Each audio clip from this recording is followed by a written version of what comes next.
Hey y'all, it is Masha here. I hope you're having a good day, good morning, good evening, wherever and whenever you are.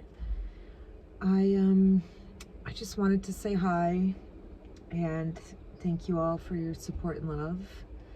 And I just wanted to talk about what it means to really go after what we want in life. What does that look like? You know, everybody wants to live a certain life, or we all feel like we're entitled to certain things, but what are we doing about it? And personally, for me, what's really worked is, number one, putting God in front of everything and putting God before everything. When I put God before things, He really comes through and brings me a lot more than I even expect. So I've learned to just let Him take over, because anything that I've tried to do without God, it's failed miserably. And that's been basically like the last 32 years of my life. Like, I've tried so hard on my own for so long, and then the last couple of years I've just really truly surrendered to Him, and through that surrender He has given me so much more than I could even have dreamt of. And with putting God first, it's not even about getting what I want. It's about letting Him give me what I need in order to live out and be the fullest, best, healthiest version of myself through Him, in Him, with Him. And the more that I've surrendered to God, the more that I've allowed Him to take me to where I'm supposed to go instead of going on my own accord. And it's been really amazing. It's not easy. I will say surrendering to God is not easy, but it's not about comfort. Life is not about comfort. We're not here to live lives that are comfortable and perfect. It takes a lot of grit, a lot of work, a lot of blood, sweat, and tears in order to achieve anything.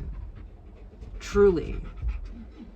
Really good things take a lot of work and effort. And you have to be willing to put aside everything else and focus on exactly what you want. You have to have a vision of what you want your life to be like. And you have to make sure that that vision aligns with God's word and with God's way of being. Otherwise, you're going to be building a foundation on sand. And foundations built on sand get washed away really easily. So you have to know what you want out of life. You have to have the vision for it. That means focusing on things that bring you pure, unbridled joy in your heart and soul. Things that are beyond and outside of just you as well, right? We can't want things that are just good for us. We have to be able to connect with things that also bridge the gap between self-service and service to the world in one way or another. And once we have a vision for that, once you have a vision for that, you have to make sure that you're ignoring everything else that doesn't line up with whatever it is that God has put on your heart. If something is truly for you, then you have to make space for it.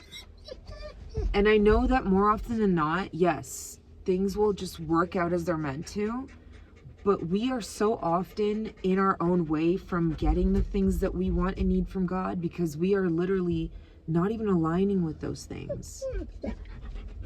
It's like you have to let go of things in order for better things to come in. And so many of us spend our entire lives holding on to things, people, and places that aren't aligned with us, and then we wonder why we're miserable. You have to be willing to surrender. You have to be willing to sit in the discomfort, to sit in the unknown. You have to literally ignore what you're seeing in front of you and remember God's promise. And the best way to do that is to literally read the Word. Read the Holy Bible.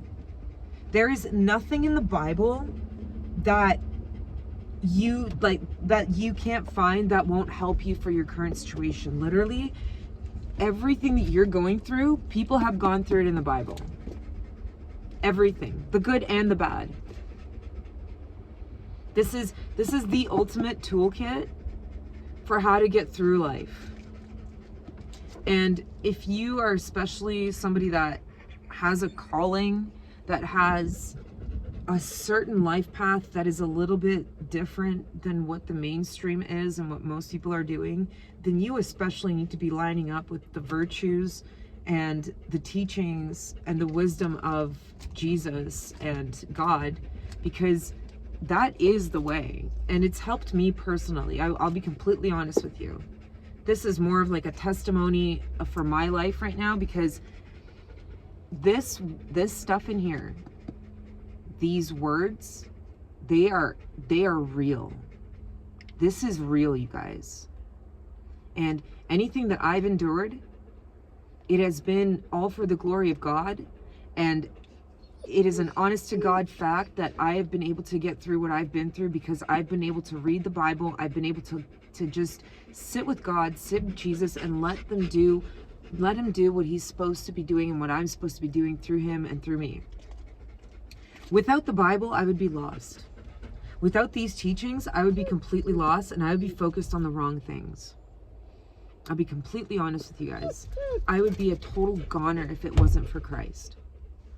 And ever since I've started actually implementing and walking with God and letting God fill me up instead of the worldly things, he's been adding and giving so much to me that I am literally in awe at everything that's happening in my life right now. Just in awe. And I know that if it's helped me, then it'll help everybody watching this. In one way or another, there's something that you can take away from the Holy Bible. There's something you can take away from Jesus Christ. There's something that God has for you. So I urge you, if you are right now working on things, just focus on yourself. Fill those empty spots with Christ, with God, and let him give and pour into you and give you everything that you want and need. Because honestly, it's only a matter of time. If you're being obedient and if you're walking in your truth, if you're walking aligned with God's will, there is literally nothing that you can't achieve. So anyways, I will talk to you guys soon, and I hope you have a great day.